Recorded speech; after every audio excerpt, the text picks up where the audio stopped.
Les forces en présence à Strasbourg en ce qui concerne la recherche clinique résident essentiellement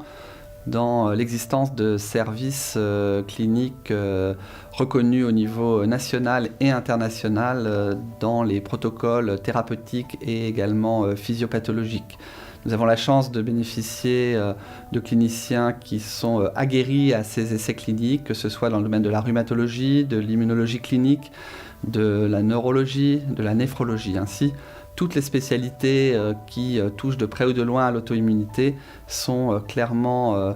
représentées au sein du CHU de Strasbourg et ont l'habitude de participer à des essais de recherche clinique. Ainsi, ce sont plus de 110 essais qui sont actuellement en cours au sein de ces différentes spécialités, avec une grande dynamique dans le recrutement et souvent les investigateurs sont les investigateurs principaux France ou au niveau de la France ou au niveau international.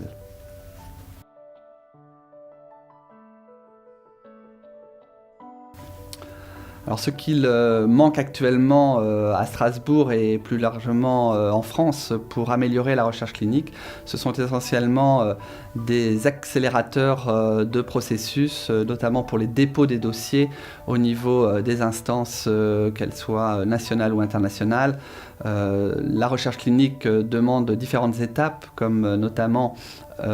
l'établissement de dossiers auprès des comités de protection des personnes, de l'agence du médicament et de façon un peu surprenante en France, ces processus mettent plus de temps qu'à l'international et comme ces essais thérapeutiques sont concurrentiels, eh bien il n'est pas exceptionnel de voir que parfois un essai se termine à peine quelques jours après qu'il ait été ouvert au niveau national. L'apport de notre IHU Pacifique et notamment d'une meilleure structuration de la recherche clinique serait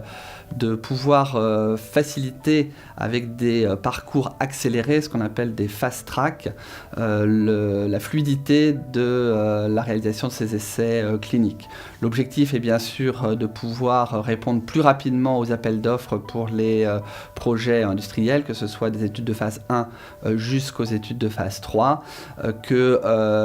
l'auto-immunité via Pacifique et via l'IHU soit mieux visible au niveau national et international. Cela pourra permettre d'accélérer la mise en place des essais cliniques avec toute une cellule de coordination, avec bien évidemment des chefs de projet et des attachés de recherche clinique, et également une meilleure visibilité nationale et internationale pour pouvoir recruter les patients dans ces essais cliniques qui, encore une fois, sont concurrentiels et souvent nos collègues praticiens ne savent pas qu'il y a un essai sur une thématique dans leur région ou dans leur interrégion.